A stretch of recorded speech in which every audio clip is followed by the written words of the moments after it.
female musicians are starting to make a little bit of an uprising, and I think that is really awesome.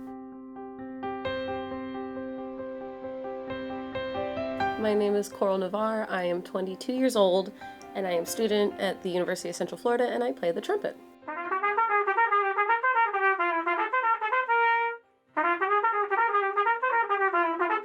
Probably like the first time I saw interest in music was when I was about in kindergarten, and I always liked music, but I always enjoyed sports more. I was a tennis player and I did dance when I was younger, but as I started going through elementary school, I enjoyed music, and I was like, oh, I want to do band in middle school. And my mom was a flute player in high school, so they were just like, here's a flute, and then it kind of all started from there.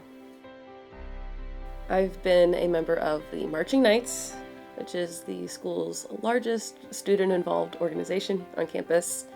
I've performed in wind ensemble, symphonic band, the UCF Symphony Orchestra, and I'm currently in a trumpet ensemble. I've played in the Pegasus Brass Quintet, and I'm currently in the Colburn Brass Quintet.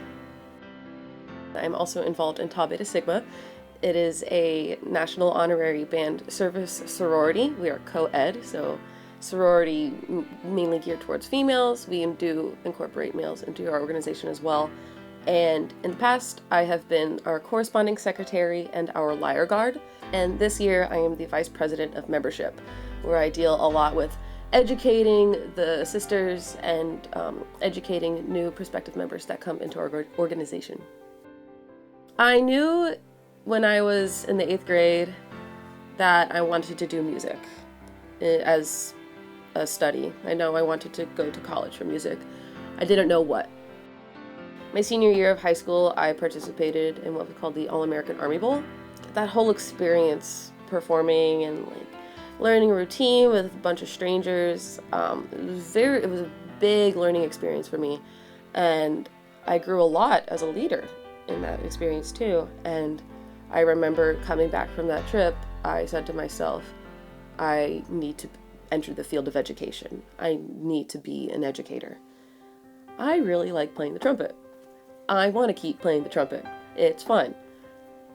And that semester, I added music performance as a degree. So I'm doubling in music education and music performance. I have a path in mind of what I want to do, but I added the degree to prepare for just any doors that open up for me. Now that I've been at UCF for 4 years now, I like to think that we're a diamond in the rough university, specifically for music. Unfortunately, we do not have our very own performing arts hall, and hopefully, if this video gets out, please give us a hall. We need the funding. Thank you. Right now, we're in a music ed resource room, and you can see there's a lot of stuff in here, but it's a little messy and outdated. Do we use these anymore? I don't think so. Yeah, UCF, we are lacking some of the resources that us music majors need now. But the students that come here, we are incredibly talented. A lot of people don't really understand musicians in a way, but we're real people too. We are very dedicated to what we do. We're perfectionists too. We always strive to do the best that we can and make a great product, because when we're out performing or out playing, if it's not perfect, then it's unacceptable. Normal students, not music majors, they take 12 or 15 credits, and that's just 5 classes. If I take 12 or 15 credits, that's 10 classes. All on top of that, you gotta practice. And for me, I have to practice at least 2 to 3 hours a day in order to properly accomplish all that I have to do. And that's just towards music. You have to be able to cook, you have to be able to sleep, you have to be able to do your extracurricular activities. And for me, devoting my time to TBS and music, it does take a lot on my schedule. And you have to plan a lot in advance for anything that can happen, at the blink of an eye. When I was about 6 or 7 years old, I had a severe ear infection that created a benign tumor in my ear, and I had to have that removed when I was 7. And over time, it was either the scar tissue or the implant shifted. I lost hearing, and it became really noticeable when I was in middle school. I know a lot of people, it's like when you get glasses, you notice that you need glasses when you're sitting in front of the class more, or like you can't see the board. For me, the way my name is in the alphabet, I was more so in like the middle of the class, so it was very hard for me to hear my teachers. And that started to become a really big problem in middle school and starting high school. And after talking to doctors and my parents, we were able to get me a hearing aid. It's like, yes, I know I'm playing, and I know what note I'm playing. I know how loud I'm playing for the most part. It's more of the specific characteristics. A lot of the time I get comments and called out on specific things with my articulation and matching things every one so often. And that's really hard for me to hear because the trumpet, it's about 2.5 feet or 2 feet away from my face. I've had a lot of difficulties throughout high school and college dealing with ways to kind of practice and listen more closely to myself. But now in my 4th year of college, I've been through a very large slew of teachers and professors, and I've been able to get like different ways and tactics to kind of approach it in a different way. So I'm like that, very much like a normal musician in a way, but I still have hurdles and obstacles that I deal with my hearing. And we all have hearing loss in a way too, but that's just my side of it. Another side of my life, I have been involved in an activity called drum corps. When I was 16 years old, I auditioned for the Boston Crusaders Drum and Bugle Corps, based out of Boston. They had auditions in Florida, which is why it was convenient to me. And I marched as a trumpet player in the corps for 4 years. And due to physical injuries that happened to me, I decided to take a year off. Unfortunately, I couldn't go back with Boston Crusaders that year, but I ended up joining another corps, Carolina Crown, to help run their metronome and be sort of a rehearsal assistant over the summer. So that summer really helped me reflect a lot on my time in drum corps. I wanted to return to my home corps, Boston, and age out for my 6th year and kind of like leave with a bang. For those of you who don't know, the role of the drum major is basically, yes, it's the person that stands elevated on the podium in front of everyone and kind of flaps their arms, giving time and tempo.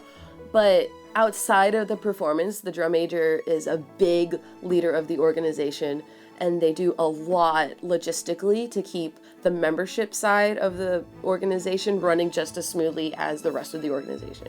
So they are the liaison between the membership and the administrative staff, and there's a lot that goes on with that.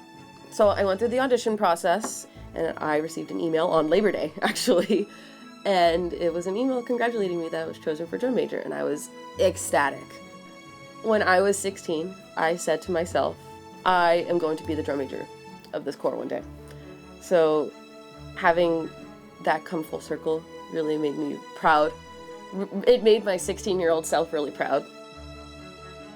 Summer came along, and the summer was hard. It was definitely really hard. I was away from home. I was in my 6th year doing it, and a lot of people say if you've done the activity for a very long time, it can get to you. So my old grandma joints were kicking in really hard by then.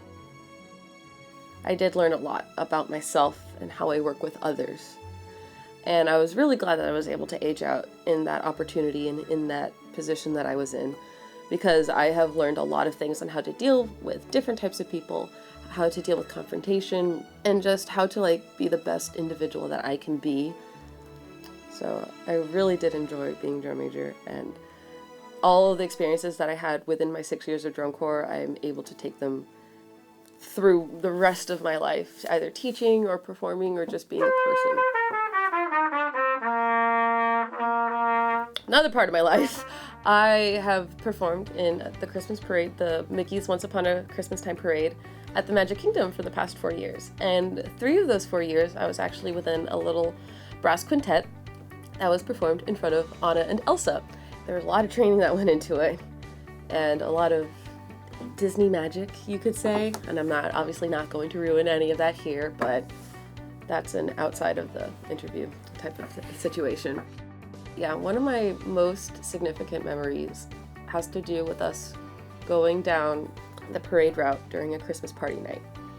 I like to find myself turning around in my choreography, and I get to just turn and just stare at the castle in the dream lights.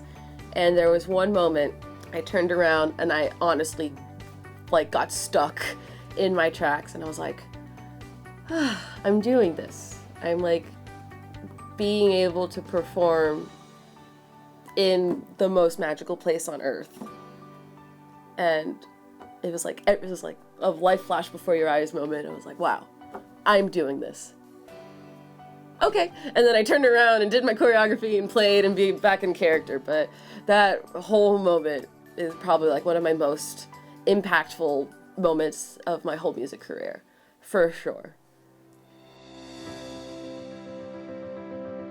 So in Tau Beta Sigma, we have our mission statement, and within our mission statement, it says we direct our purposes towards empowering women in the band profession. When I joined the organization, I wasn't really focused on it being, yeah, women in music, woo! I think it's really cool, and it's awesome. And it's definitely something in our time and age now that needs to be spoken about more. And women have an incredible role in music as educators, as performers, as technicians. We're the same as men too.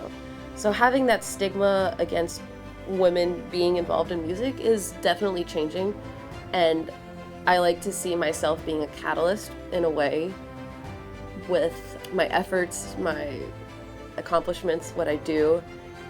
Yes, I'm a student, I'm a woman, and I'm a trumpet player. A lot of people don't think of brass players being women, but now we're starting to enter a time where you start seeing more of that. And I like to see my witty banter and my very outgoing personality to kind of attract people to say, oh, she's doing something different. So I like seeing myself as a way to kind of push that charge and to make a bigger impact. To me, when I see the headline, the first female to do this, I think that's really cool and it's awesome. But also in the back of my mind, I'm like, why are we obsessing over women doing all of this stuff for the first time? We've been doing these things for years, and now we're finally getting the credit. So I would rather people focus more on the hard work we're putting in now and all the things that we are currently doing instead of comparing us to the past. Because all that we're doing now and have been doing is incredible. We are just as capable of anyone else in the world of doing great things. To all the girls that want to grow up and learn the trumpet and be in music, hell yeah, girl, go for it. And just don't take no for an answer. I've been told no many times, and I just use it as fire fuel. Definitely work hard. Work hard, don't take no for an answer, and practice. Because taking the time to sit down by yourself and really put the effort in, it's all gonna come out in the long run. It's all gonna turn out well in the long run.